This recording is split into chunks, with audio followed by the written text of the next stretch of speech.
Let's begin. So I'm going to start with a quick introduction of our program. And I assume you already know since you are all here. But this is our Get Hired Bootcamp. This is the third session. We have one more after this. And the session today is your online presence and professional etiquette. If you attend 3 or more of these, you get a Get Hired Bootcamp badge, which is an electronic badge. So if you want to be part of that, you have to fill out the survey that Sam, my colleague Sam Karpilov, just put on the chat, and we'll remind you of the survey at the end as well. So just take note of that. Again, the survey, it's a main thing to count your attendance. And here's our speaker today, Camille Clark, an MBA graduate from Mercy College, class of 2008, and she is now at IBM. Julia will give a formal introduction. Julia, Hi guys, thanks for attending today.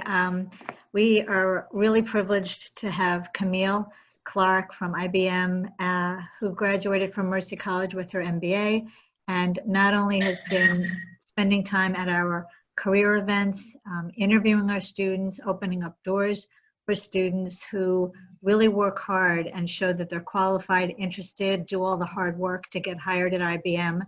And she is intimately aware of the struggles that Mercy students have, having been a Mercy student herself.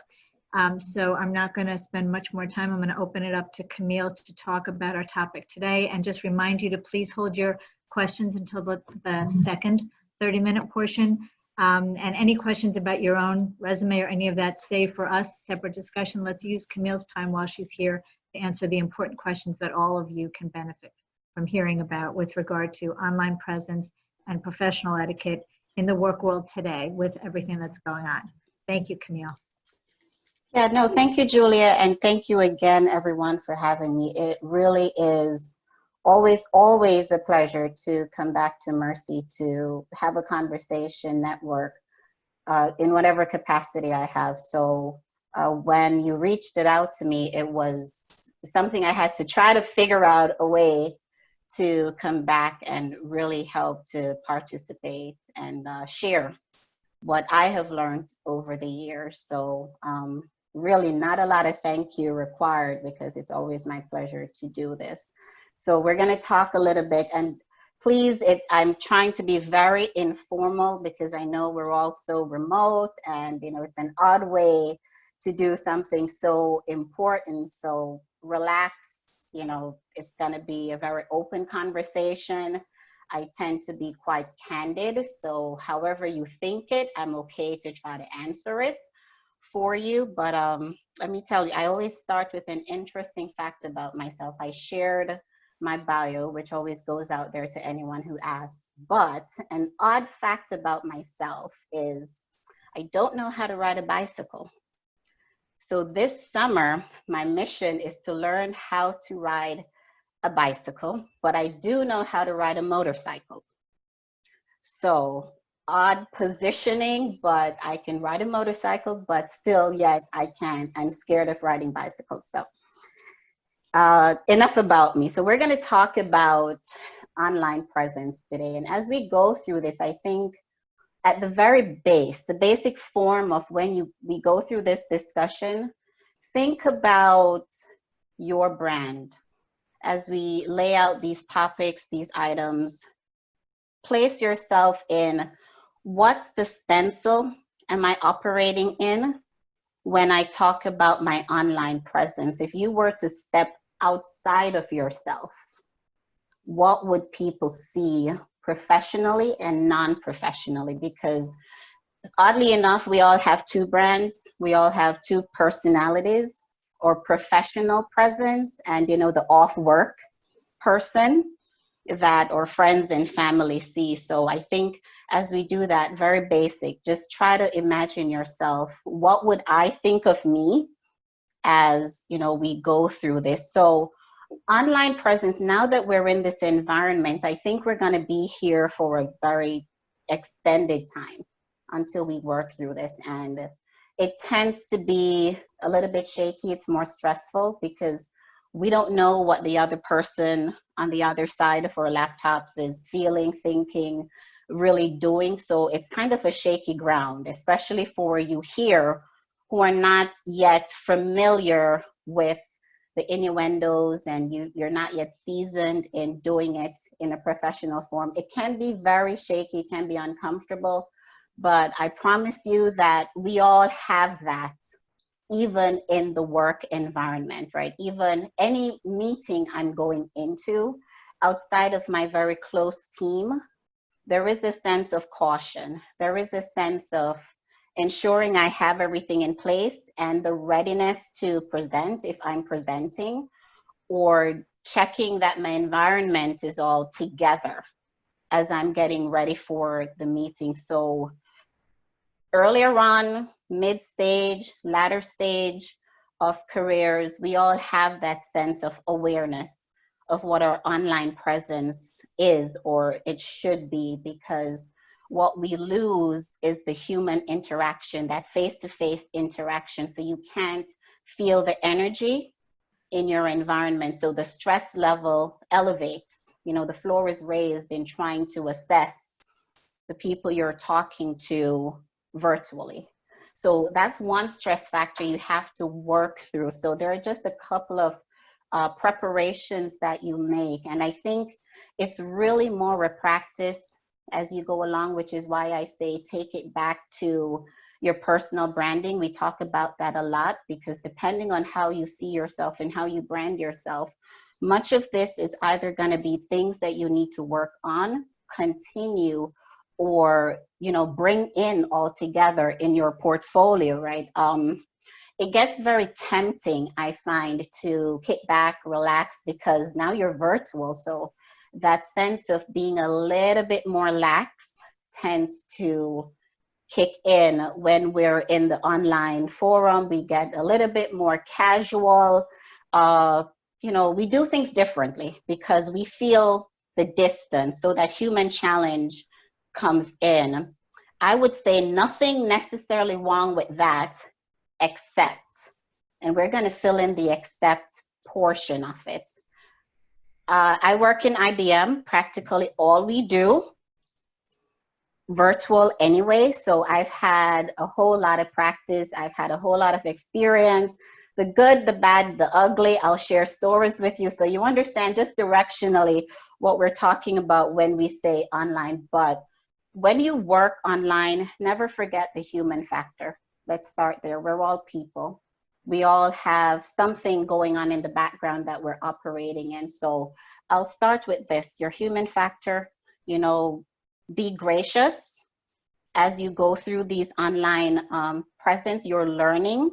You will make mistakes. So we'll course correct and keep moving after we make a mistake. So let's start with preparation. We all talk about, I like the PTA methodology. I created that for myself. You practice what you need to do. You test the environment. If it's a new employer, you're new to the environment, it's okay to open up a meeting. We all now have access to Zoom. Open it up and just test what your surroundings look like. We use a different platform.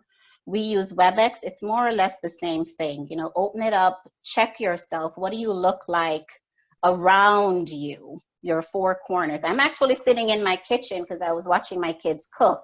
So my background is like a burnt orange because I was, watching the stove. But check yourselves to ensure that you don't have anything around you that's going to be one, distracting to you or distracting to those in front of you on your computer. If you are asked to present, so you're working on getting in, which I understand. So we're going to look at it both ways. Working on getting in, and then while you're there, what do you need to do? So you're working on getting in. So let's flip it and go backwards. All of us are in social media. I tend to think when I was in high school, college, I got away real good because Polaroid, wasn't a thing. You did it, you forgot about it. Thank God, because, the evidence disappeared. Now you're in an environment where literally you get a new phone contact, it picks it up on your Facebook and it will say, hey, do you know Kamel? Like, do you want to connect? You're always connected. You're always leaving an internet footprint. What are we working on? What are we looking for as employers? Do not assume that you're in a void in your social media. We see what we need to see when we're out recruiting. So I would say gauge, especially when you're in that stage when you know you're very early into trying to get in on a job with that employer, because they're always headhunting. We also go back and we look at what activity you have on social media. Strangely enough, we do it occasionally, not because we're stalking you, but we kind of want to get a sense every now and then of who's Kamel, who's the person I'm looking at. You know, we want to ensure too that you're representing what we, the company, seeks in our DNA. Do you fold into the overall package? Does it mean we use it as a filter or, you know, a further vetting process? I mean, it doesn't mean that the biases lean one way or the other, but we get a strong sense of who individuals are when we do that. Now think about it, like if you go on and you find any random person on Facebook, you see a video on TikTok, you know, what does it make you think of the person? Like, what's the thought process or the energy you get from them once you've seen, you know, Friday night, your Friday night out was really exciting. And, you know, there are a lot of things that we post. We're in an environment where we do a lot of Wi-Fi's, selfies, everything is out there. I would suggest when you're that much closer to trying to land that job with the employer, scan yourself. There is absolutely nothing wrong with going back to try to, you know, tidy up the edges, if you will. Every now and then, Google yourself, see what comes up. It's not a facade, it's not considered lying, it's just ensuring that you're carrying the right brand, that you're representing the brand that you address on your resumes. Be careful how, I would say, call it people bashing. You know, stuff like that, they're called out in your social media. Careful of the societies. Now, you would say to me, yeah, but Kamel, that's invading my personal space. I get it, but we're looking for a job. So there's not a lot of personal space when we're looking for a job, because, I mean, employers want to know what layers you carry, right? So I would say double check yourselves on the internet. Sometimes does your personal internet presence represent the qualifications you suggest to me? It all becomes a package. There is no unsafe versus safe zone. It's really just sharpening your personal brand. So you who are very early trying to get in to the employer, ensure that you just, if you have LinkedIn, which I'm assuming most of you may have that, always keep your LinkedIn sharp. You know, if you need to make comments, you know, be very, I always say less is more. You know, if you need to make a comment on anything, ensure that it's an informed, educated comment. Keep it as concise as you possibly can, because that speaks to how you communicate when you get in on the job, right? And LinkedIn is now becoming a part of your resume. You come in for an interview, we're probably going to look at your LinkedIn profile to see what you have out there, you know, what articles you're coming in with, what are your comments, or how you just generally think. All those play a part, especially in your early stages. So I'd say just be very gracious and cognizant at this point of especially what you do outside of your mercy time, outside when you're handling your personal lives. We get it that it's your personal space. No one's trying to get into your personal space, but you'd be surprised that oftentimes it's not always the network that you're attached to that you're linked to that really tells your story. It's oftentimes what someone else might catchphrase off you that bounces another conversation. Someone may say, I saw Kamel, her comments on LinkedIn, and then they go off with it. And it becomes a more interesting topic. An employer may say, hey, Julia, can I go talk to this person? And we go through the process that we need to go through. So everything online about you right now in your very early stages tells a story. We get it. We understand the millennial factor. You know, we're not removing anything from you. This is all about coaching you into what changes when you get to the conversation, because no employer is going to say, hey, I checked your Google profile. You know, I went in on Career Builder and this is what it says about you. We allow you to talk to us, tell us about yourself. And then sometimes, this isn't always every single candidate that comes through the pipeline where this happens to, but you just never know. You may be the one who they decide to identify. So we get through that. You get a phone call, you get an interview, you talk about yourself, great. Now you're in, what do you do? Now keep in mind, monitoring never stops, right?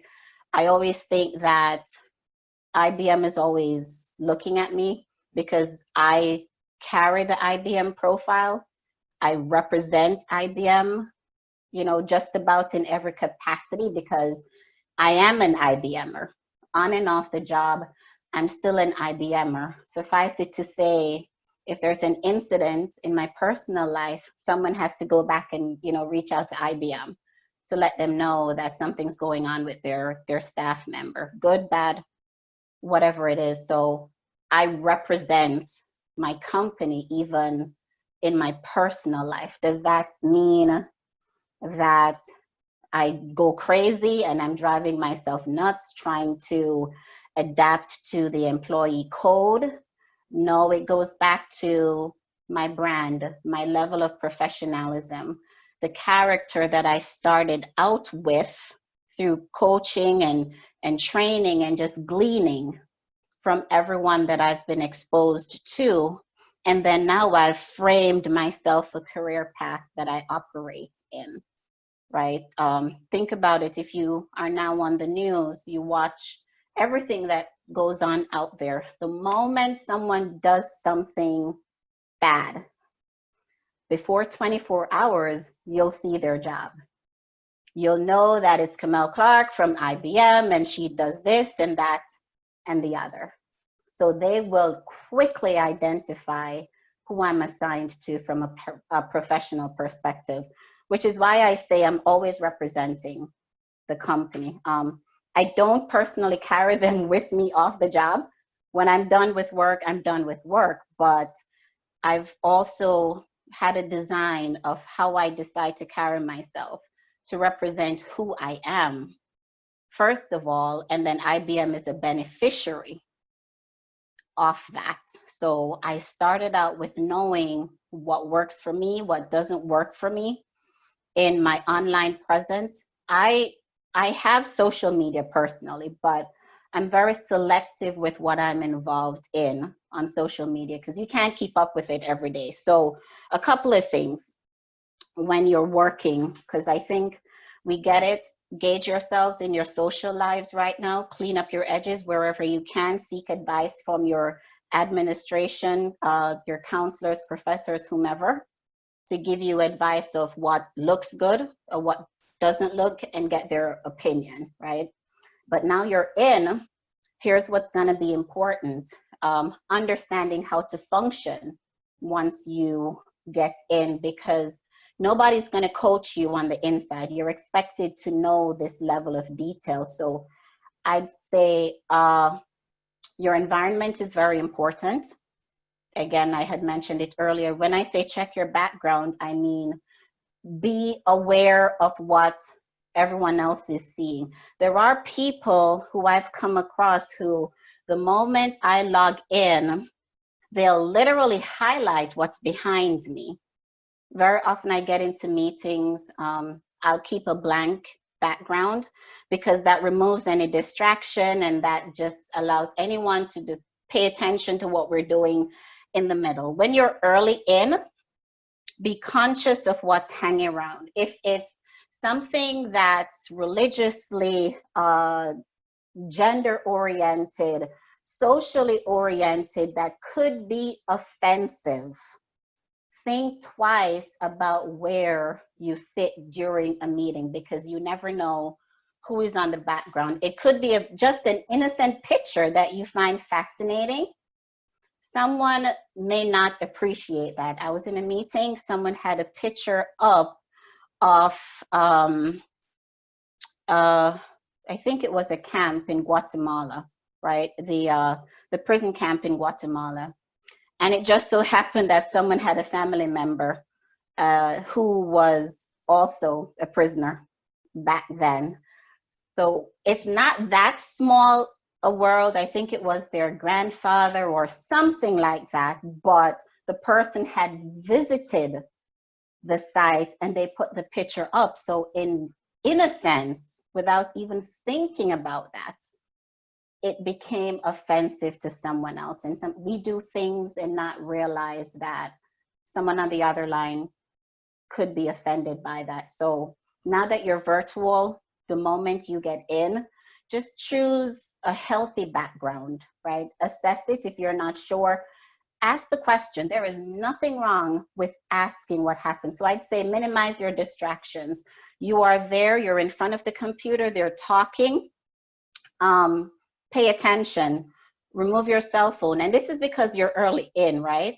So you need to be more present, you know, through listening, because we're looking at you and you're not realizing that we're watching your body movements and everything else that is going on. Dress code is always a hot topic. It's a sensitive topic because some people, you know, it's always roller coaster trying to determine what's appropriate, what's not appropriate. I go back to consider whether or not it's going to be a distraction. Do you wake up and come out of bed with a meeting and your hair is all over the place? You know, try to maintain and contain yourself as though you are in the office. It doesn't mean that you're going to wear a suit and tie and a dress, but you dress appropriately so you don't offend the environment. And offending the environment, I leave open, because you cannot please everybody. You can wear a red shirt and someone doesn't like a red shirt. You know, someone may say, well, I don't want to see spaghetti straps only. You can't please everyone. Check who you're meeting with. You're very new, so I would say err on the side of caution. Just go with the shirt. Understand your environment before you break the environment, right? You never know who else is coming in on the meeting. A VP, the CFO, the CEO might walk in on the meeting. Go back to your brand. Who are you representing? Where are you trying to go? Because your very first perception is what lasts, and they'll take that and it becomes a part of the package and the design that's created for you on your career path. So, you know, for dress code, don't assume that we can't see. Waist down. Been in meetings, you know, you're home, you're probably taking a meeting from the bed. Oops, I forgot I'm on video, I'm not dressed properly.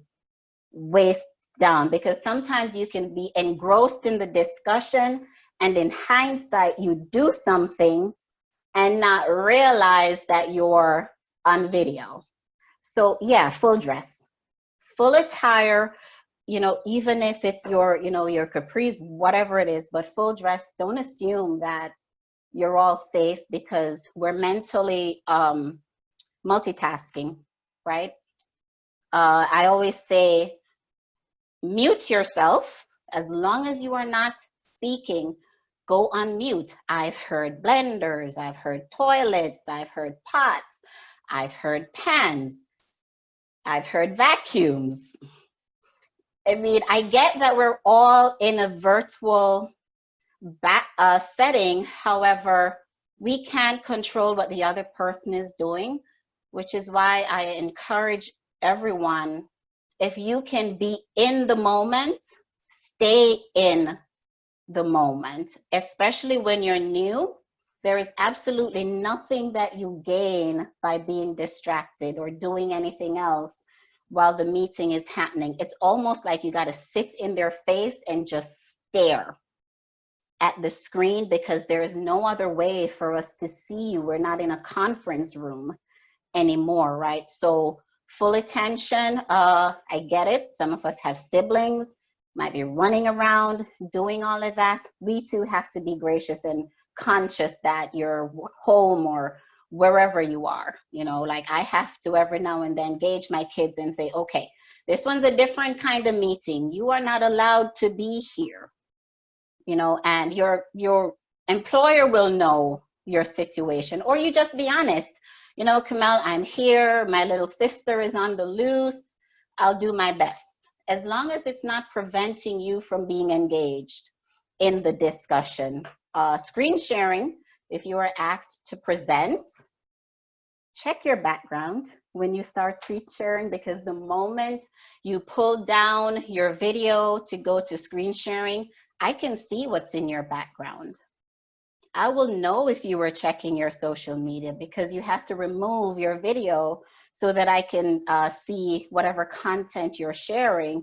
So I say play on the safe side, drop everything, open only the file you need to screen share. So if anything happens, we're only seeing either your desktop or just the content that you're sharing.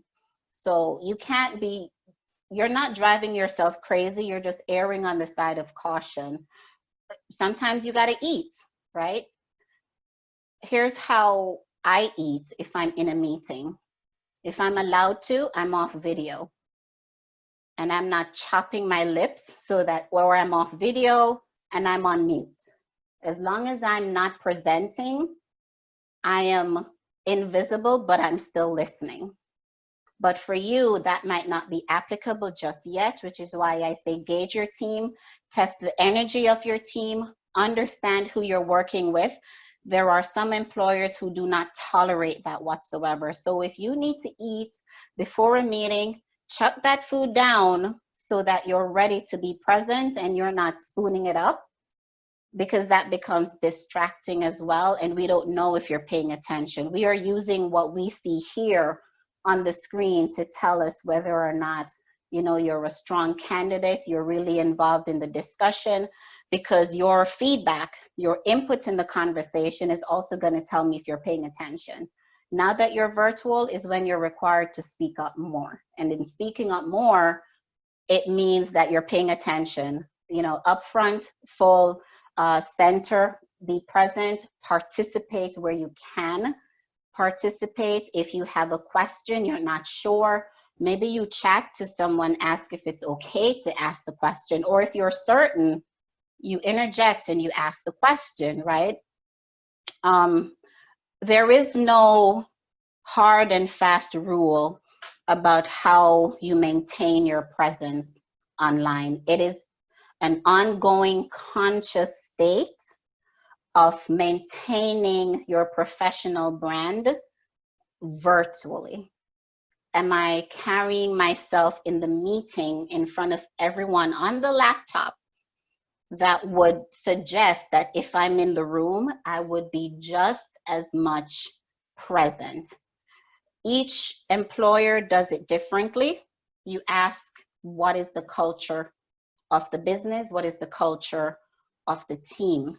When you get inside and you become more relaxed with the team, then there's going to be room, you know, to be lax and break away from much of that, because we're not always, you know, sitting up stoic as statues. We are relaxed as well, but ensure you understand the policies, the employer manuals, read them, gauge them, have one-on-ones with your manager to understand what their preference is when you get in. So 2 things, check your social personality when you're trying to get in, clean it up where you can, get help to clean it up if you think you need to clean it up. And when you get in, you know, you do your homework, you're in observation mode first, and then, you know, you can further work yourself into it, but play safe before you go outside of the realm. Stay dressed, ask questions, be in the moment, be present, eyes on the screen, because it tells me that you're listening. It tells me that you're watching. And we are all human. I'll go back to that. We are not perfect. We will make mistakes. You make a mistake, keep moving. You know, course correct, fix it if you need to fix it. But remember that those in the room have some way or the other probably made a mistake too. So don't remove yourself from the human factor that you're learning, you're young into it, and we're all trying to get there together. All right, I think I did 30 minutes. Did I do 30 minutes? That was absolutely perfect, Camille. I know Okay. you time it. You had shared your own professional journey, and so we have that ready to share now on the screen if you're ready Oh, for us to do that. okay, Yes. yeah, So if you sure. wouldn't mind just spending 5 minutes to share that with the students, and then we'll open this up to questions for everyone. Okay, okay. Do you want me to talk to this one or the map? The next one, Mariana, do you have that next one? Or Gina? This one is the more fancy one. I think the map tells my story more if Okay, we so have let's that let's one. use this one then. I think this is the one that we can access Okay, most all easily. right. So I did both my undergrad and my grad at Mercy, and I'll tell you how I got to IBM. I did the pretty basic lifestyle. While in my undergrad, I played volleyball. During my years of volleyball with Mercy, I had the opportunity of being student athlete of the year, student athlete ambassador. And what that meant was really just representing either the athletics department or the volleyball squad in any capacity that we would go out, right? I was pretty much their spokesperson, not because I raised my hand, but because they pulled me in, right? So oftentimes you'll always want to raise your hand, but opportunities will come to you. If they come to you, do not say no. Do it. You will get help along the way to become better at it, but do not say no if someone pulls you into something.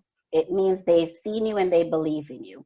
So I did my undergrad, graduated magna cum laude, and then I decided to go straight into grad school because I was not the one to do work and school at the same time. I think I did volleyball for a year and a half in grad school. During grad school, my first semester, I lost a very, very important family member, just suddenly passed away. And I thought I was going to drop out of grad school at that point, but I had some really strong professors and administrators who told me that I was not allowed to drop out of school. Chas Borelli was very strong. I don't know if Professor Borelli is still there, but he was my dissertation member, and he was insistent that I didn't drop out. And for some reason, somehow I made it doing the soldier crawl on my belly. But I think my professors were more hands-on with me because I was the student to show up. I was not very visible in the class. Not everybody's going to be in the front seats raising their hands all the time. That was not me. I showed up, conversation when needed, did my work, then out. That was my policy. I had a strong sense of doing well, though. I couldn't fail because I needed to ensure that I was always driving myself and pushing myself. But though I was watching from the back, and I remember I got a call while I was somewhere on campus one day, and Gary Bernstein needed to talk to me. And that's where it started. Now, Gary Bernstein was one of my finance professors. I didn't really appreciate him too much because the relationship we had in undergrad suddenly changed when we got to grad school because he was tough.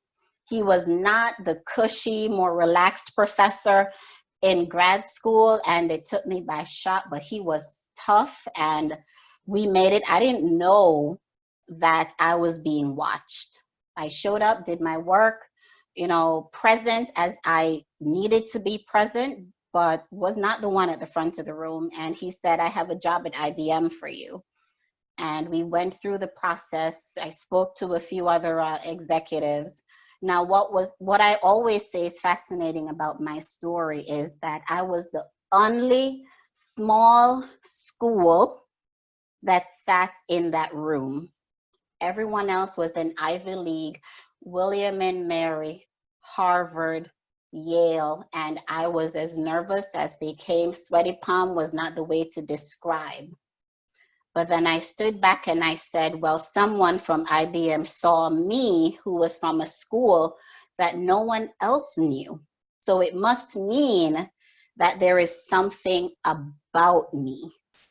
And 13 years later, I'm here. So this is one of the reasons why I come back to Mercy, to give back, because we always don't have that opportunity. We always don't have someone telling us how to go, where to go, what to look for.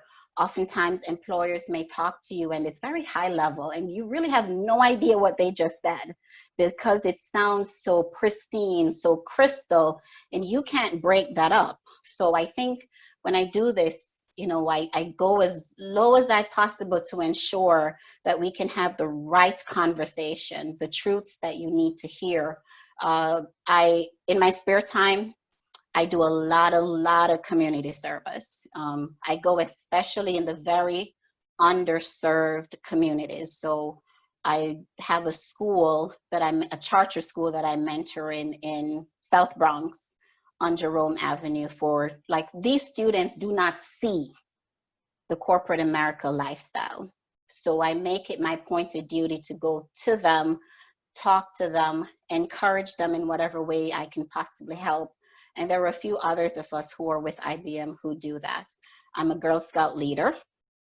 So I do the mom life with Girl Scouts, and I'm very active in my church. I lean a lot on my Christian faith. So in my downtime, I read. I used to travel. I love museums. I love to draw. I love to color. I decorate. So, that's my life. Pretty basic. Pretty basic. Thank you, Camille. So students, now is your chance to ask some smart questions from what you've heard today. And we would just encourage you again to try to formulate your questions so that this entire group of 47 students who are on the Zoom might also benefit and have similar questions so that we can optimize the time that we have. You guys can raise your hands or you can just unmute and we will try to take the questions and make it organized in the order that you ask them. So the floor is yours. I see one in chat, Julia. It says, how would you describe a social presence? All right. May I take that one, Julia? Yes, from Jasmine. Thank you. Okay. A good social presence. All right. So let's go extreme and then keep it relatively normal. If you are big on knives, if you are big on weapons, if you are big on anything military, maybe you do not want to express too much of that on social media. No one says you cannot do that. If you feel very strongly about the political environment, there are ways to formulate your words so that you are targeted but not extremely explicit. If you think a particular person in any seat is not worthy of your ears, do not go out there and bash them and say they're an idiot, they have no common sense, we don't know why the good Lord put them on the earth. You do not do that, because now you're leaning to a side of bias. And we do not want to encourage bias. That's zero tolerance. That's on the more extreme side. We're not asking you to pretend, but I would say challenge anything that looks really too large on your profile. If you travel, if you like to go to parties or dinners, that's okay. But if you go to a party and you're the one chugging, that 40%, and you know you're the one in the middle of the party doing that, does that tell me that you will be the one to do that when you go to a social happy hour on the job? Because we do go out, we do have happy hours, we're not always professional, right? Will you be the one at a company's end of year party chugging it on top of the bar top because that's what you do in your social life? So I would say be careful how those things are posted, because it could be an indicator. Yeah. Does that answer the question? Donna? I have a question. Hi, Camille. Thank you very Hi. so much. I No really, problem. really appreciate this. You were talking about dress codes earlier, and my ears perked up because I'm sort of from the old school. I like the pearls and things like that. Right. But then what about if I wanted to express, just hypothetically, Right. you know, my ethnicity? What if I wanted to do crown rolls, French braids, and the jewelry part? Is that something that we need to be really cognitive of as well? Because that can be taken, you know, lavishly as well. So I don't know what guidelines, or is that being just walking the thin line on that? And my second question is your biography. I love how you worded everything, and I'm curious, how often do you update that? And I also noticed that you have, there's something that you put on there as Global IBM Women's Grid, as well as the Black Women in Finance Diversity Network. Is it safe for us also to speak out, you know, openly about race, since we have so much tension? Oh yeah, I'm happy you mentioned that. Now, I'll tell you this much. I have gone through maybe 40 different discussions on the social climate since May 25th. Okay. Large forum, medium, small forum. So let's address the dress code first. I was raised old school. I am Jamaican by birth. We did everything the very pristine, straight line, straight cut way. So I'm familiar with that. You'll find that corporate America today, we're more dressed down in our dress code, right?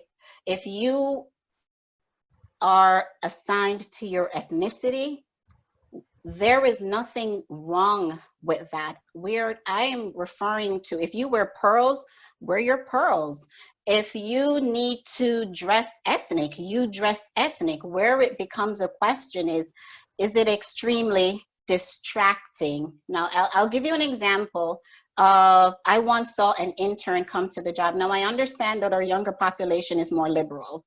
Right. We're not removing that from them. We understand the need for expression. But if you get into a meeting and you are wearing a pair of slacks, you know, a dressing or gentleman, and you lean over and there's a lot on display, you probably do not want to dress yourself like that. If you are wearing a shirt that's too hugging to your body that it becomes really known, you know, you check yourself, because you're not dressing for you, you're dressing for everybody else as well. The intern I was referring to, she had on a dress. I mean, it was beautiful, nothing questionable about it, but you cannot bend. If you cannot stoop over comfortably and then everyone else stops and they look, you question whether or not, you know, that's safe to wear. So it's always just re-looking and asking yourself, or if you cross your legs and you're constantly doing this, because now, like the IBM office, for example, we're all around high tables, you know, because we're in a lot of open spaces. So if you are wearing a skirt or dress, something that becomes revealing. Now, somebody may say, well, why is it revealing to you? I'm comfortable wearing it.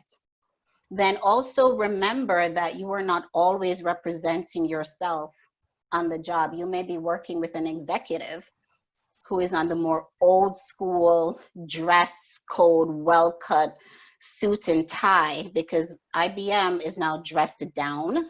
But when I go to my corporate office, I'm in a suit.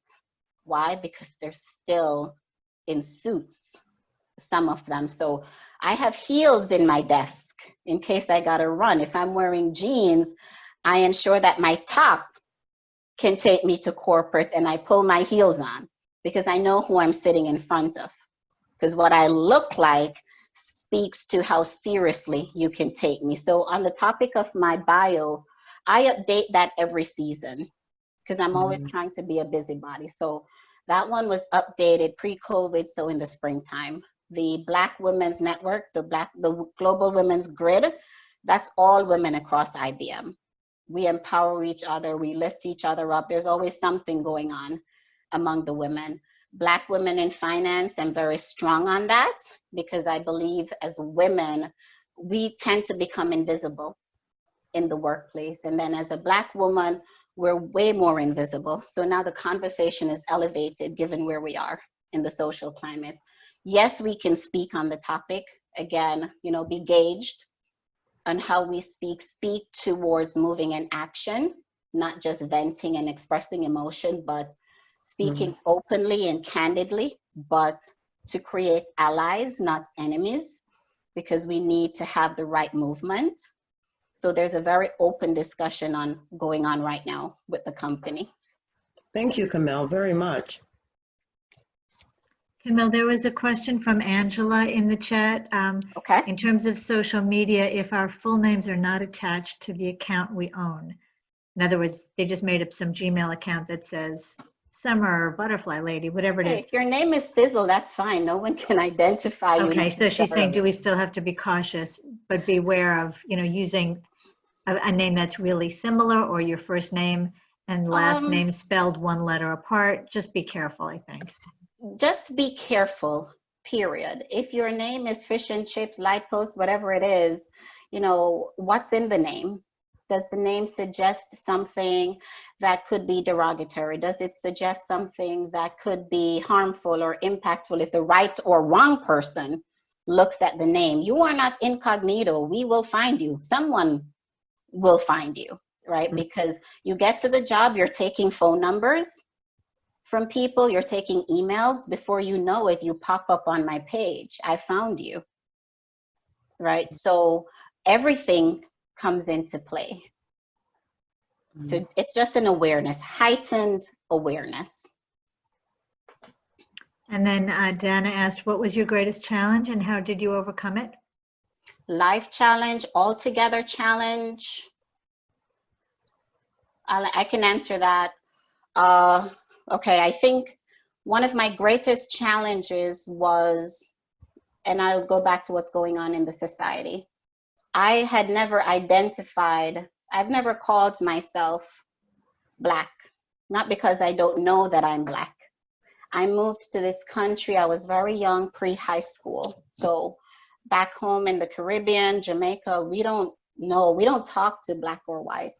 One of my biggest challenges came with when I was identified and, directly stated as Black. Then I realized that the conversation of Black and white was bigger.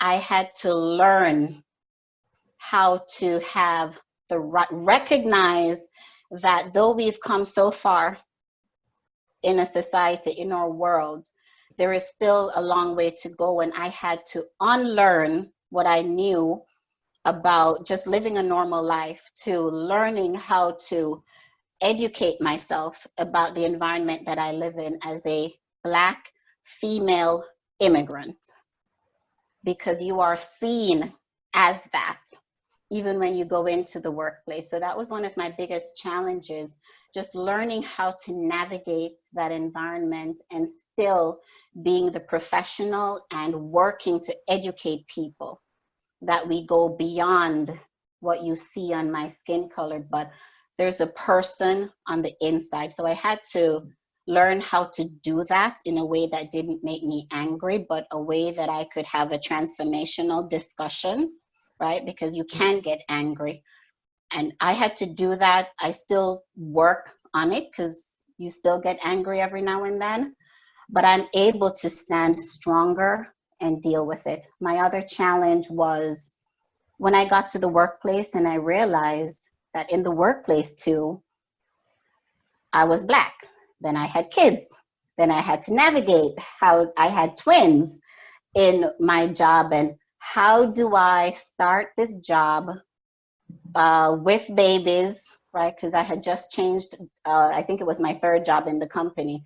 Motherhood was a challenge, a good challenge, but I had to figure out how to be a mother with young babies and not make that impact my professional life, meaning not expose my personal life too much on the job, just bird feed them enough so they understand that I got a personal life, give them enough of what I'm dealing with, but not to make it look as though it's a challenge to my performance, but just enough so that I could survive on both sides. So I had to learn how to navigate, how to have the right discussions and frame my words so I'm not leaning on either side, and become really assertive and stay in the middle.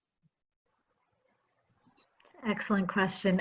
Jake has a great one. What are some good answers to the "what is your greatest weakness" interview question? Yeah, gosh, be honest. Your weakness doesn't mean that it's a bad thing. Your weakness is, well, are you a perfectionist?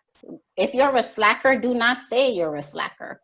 If you procrastinate, then you have to know how to frame that to say you procrastinate, because I do not want to know that you procrastinate, right? One of my greatest weaknesses is that I'm a planner. So now with COVID, I can't plan anything. My planner is empty and I'm struggling. I plan 3 or 4 months out. I can't do that. So that's one of my weaknesses, because I don't know how to not do that. So when you're talking about your weaknesses, it's that thing that takes you out of your comfort zone that you do so well that if you're not doing it, it changes your perspective or how you react. Don't be too honest, but think about what you do very well. Some of us are perfectionists. Some of us are borderline OCD. Like when you get to the workplace, it's required to have a lot of fluidity. So behind your weakness, be able to show how you can be fluid to create a balance, but be almost honest.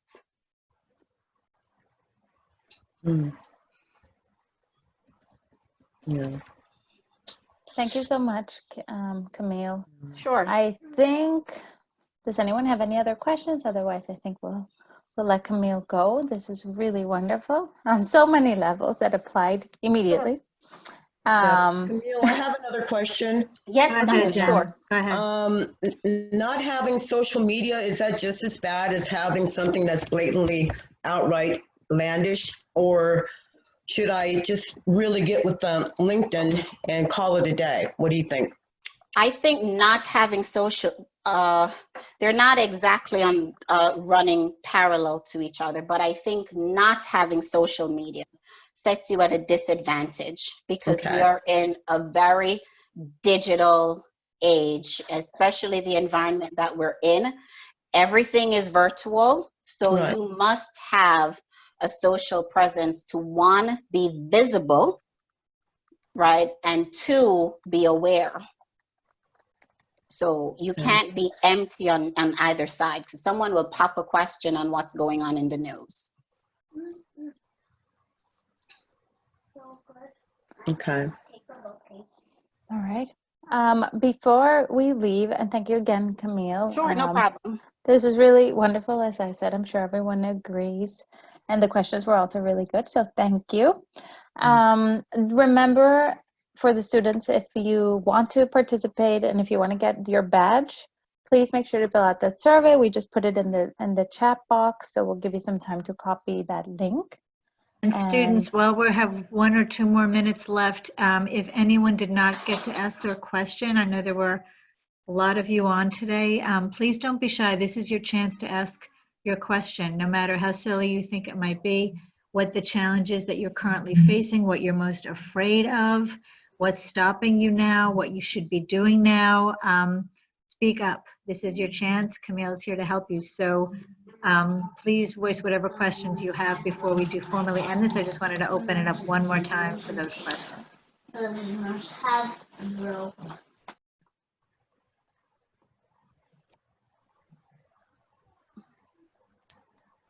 Okay, then.